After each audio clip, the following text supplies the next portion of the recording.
드렸습니다만, 이건 홍대현 선생님까지 포함해서 제가 이제 좀 변명의 말씀드리면, 발제문이 저희한테 온 거는 이번 주 초에 왔습니다. 왔는데 저희가 홍대현 선생님하고 저하고 그 러시아에 갔다가 어제 저녁에 도착을 해서 사실 미리 검토를 더군다나 아침에 너무 심사도 하고 오느라고 그래서 와서 스케치해서 해야 되는 거는 제가 충분히 준비를 하셨음에도 불구하고 저희들이 인물을 수행하지 못한 것에 대해서 죄송한 말씀을 드리고요. 하지만 역시 그래도 워낙 그 내용들이 많고 그래서 여기서 굉장히 좋은 내용을 좀 먼저 공부를 많이 했다는 말씀 먼저 소감을 드리고요.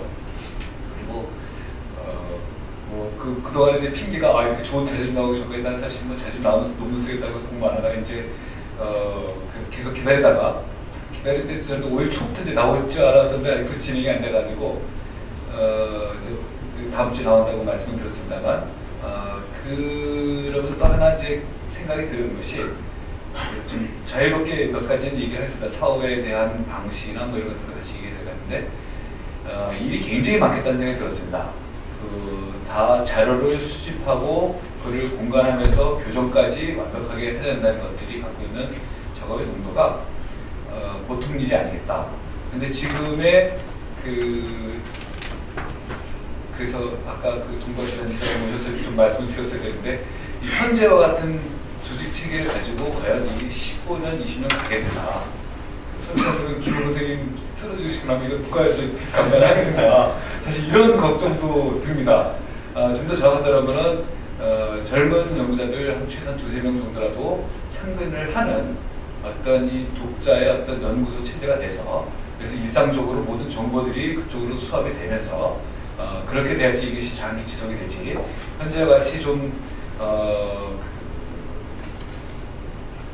훌륭한 분의 명망에 이렇게 좀 연합분단 형식의 방식으로 가서는 장기전으로 가기는 어렵겠다 하는 생각이 먼저 들어서 그런 것에 대해서는 뭐 일단은 간행을 하면서 그런 조직이라든지 예산 같은 거는 좀 우리가 생각을 해야 되겠다 생각이 들었습니다. 이게 자료집 간행하면서도 문제입니다. 제가 그 관련 자료 브로그에 나온 것에서 이제 병인연구나 심리연구 같은 것을 보면서 그 동원되는 자료들을 보니까 그동안의 연구에서 거론되어 있었던 아주 개인 문집이라든지 굉장히 사소한 것까지도 일단 총망라하려고 하는 노력이 다 보입니다. 그래서 이렇게 만들면 정말로 앞으로 연구자들에게 굉장히 큰 도움이 되겠다는 것은 이제 분명한 사실이다. 근데 문제는 병인장려나 심양용 뭐 이런 정도까지는 아직은 그 자료의 양이 이렇게 총망라하는 것이 도움이 될 수가 있습니다. 하지만 76년 이후로 넘어가서 80년대 넘어가가지고 과연 이러한 농도로 이런 정말 밀도로 만약에 자료집을 간행한다면은 제 평생 아마 94년까지 가겠나 제가 그런 사실 걱정은 듭니다. 그래서 이런 부분들은 원칙을 어떻게 하실지 진행하시면서 아마 고민을 많이 하셨을 텐데 그런 말씀을 좀 듣고 싶었습니다. 그럴 경우에 근데 이제 지금 굉장히 그 전통을 하겠다는 것과 욕심이 지금 같이 병행돼서 이렇게 나오는 것 같은데요. 지금 동문희고를 이제 말씀하셨는데 동문희고라고 하는 것들은 사실은 그 전통은 두 가지로 생각해 볼 수가 있을 것 같습니다. 동문이라는 의미가 이제 여러 가지가 있겠습니다만 언어적으로 보아도 사실은 그 한문 하나로 사실 통일된 언어의 자료집이고 그리고 이것은 원본 문서를 갖는 것이 아니라 등록 형태로 하기 때문에 사실은 일종의 취사 선택이 되고 하는 것인데 그렇게 되다면 지금 외국에서 간행되는 자료집을 제가 이렇게 자세히 많이 보지 못했습니다만 공간된 것들 중심으로 나가는 방식, 공식적인 문서들 중심으로 그것도 뭐 의미는 있겠는데 그거를 좀 더 확대하는 방식도 하나의 방법은 될 수 있겠다. 그 대신에 지금 여기서 계속 아까 그 이근옥 선생님도 말씀하셨습니다만 너무너무 재밌는 자료들이 막 쏟아져 나올 것 같은데 이것들이 공간은 공간대로 나오고 또 한편으로 자료집 형태로 좀 묶여지는 것이 좀 약간 이원화될 필요가 있지 않을까 하는 생각이 좀 들었습니다. 그래서 그건 이제 사업 진행하시면서의 제 제안이고 그러면서도 하지만 수집되는 자료도 우리가 잃어버려서는 안 되는 것들이기 때문에 그런 것들은 아무튼 어떤 상설적인 기구가 좀 필요하지 않을까 하는 생각을 그리고 그것은 좀 단순히 개인적이고 학문적인 차원이 아니라 좀 더 국가적이고 공식적인 차원에서 그 지원을 받는 소속되어 있는 그런 기관이 돼서 나와야지 명실상부한 외교 그 문서 자료집이 나오지 않을까 생각이 들었습니다. 또 하나는 뭐 이제 이게 전체적인 사업에 대한 이야기고요.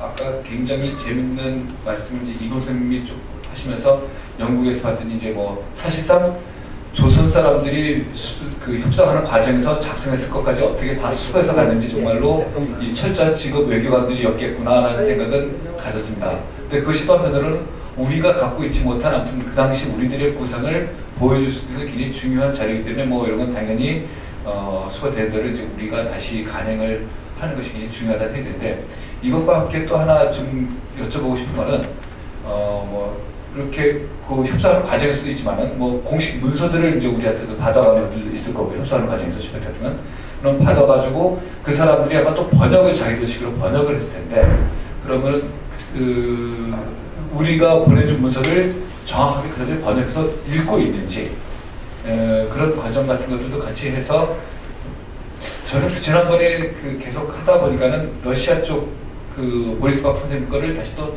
번역을 한 책을 가지고 있었습니다만 우리 측에 당연히 남아있지 않은 러시아 쪽에서 받았던 우리들의 이제 무슨 뭐 각서를 써주면 이제 한 것들을 보리스 박 선생님은 보니까는 그 러시아에 있는 문서고에서 러시아로 번역된 것을 인용하시더라고요. 사실은 제일 궁금한 거는 그때 조선사에 보내서 그 원본 문서가 어떻게 되는지 한번 구경을 해보고 싶은데 저 같은 사람 또 러시아 문서고를 가볼 자격조차도 없는 것 같고요.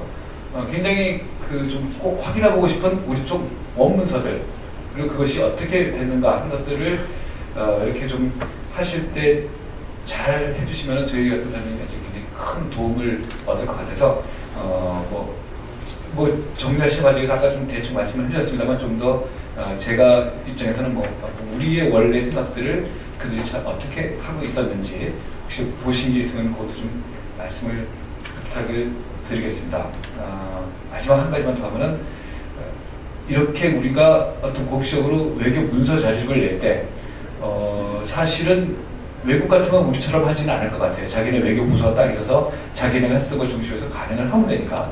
근데 우리는 간행하면서 우리가 부족하니까 일본이나 미국 이런 것을 가지고 갖다 우리가 쓰는데 이게 저작권이나 외교적인 문제가 발생하지 않는 것인지 그러니까 우리 입장에서 학자들이 뭐 인용하는 건 상관없겠고 영연업자들이 자기들끼리 연연해서 써는 건 뭐 일본 외교문서를 쓰는 건 상관없겠습니다만 우리가 한국 외교문서라고 하는 이름 하에서 사실 시페트 문서를 그대로 번역을 해서 우리 외교문서라는 체제에 들어오는 것이 이런 거는 외국에도 사례가 있는지 이래도 되는 것인지 하는 것들을 한번 좀 같이 좀 여쭤보고 싶습니다. 이상입니다.